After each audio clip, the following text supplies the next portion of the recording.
When I bought my farm, one of the biggest selling points was freedom. Acres of open land, fresh air, and most importantly, no HOA. The realtor was very clear.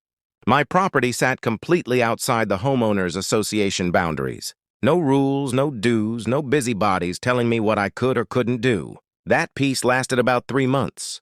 One afternoon, I came home to find a group of HOA board members standing along my fence line, pointing and whispering. The next day, I received a letter. Not a request, not a suggestion, a threat. The HOA demanded that I remove part of my fence because it was blocking the community's scenic views. I laughed. Then I reread it. They were serious. The fence sat entirely on my land. It was properly surveyed, legally installed, and built to protect my livestock. I responded politely, explaining that my farm was not part of the HOA and they had zero authority over my property. Their reply was short and arrogant. If I didn't comply, they would take appropriate action. That action came one morning when I caught an HOA contractor measuring my fence without permission. That was the moment I called a lawyer.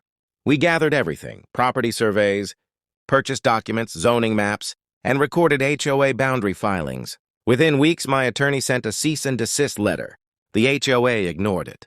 Worse, they sent another message stating they had the right to modify structures affecting neighborhood views. So I sued. In court, their argument collapsed almost immediately. The judge pointed out that aesthetic preference is not a legal right. My land was outside their jurisdiction.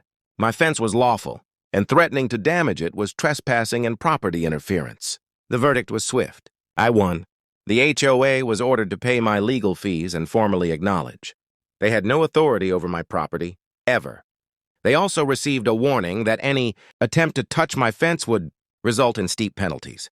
A week later, I reinforced the fence and added private property signs along the boundary.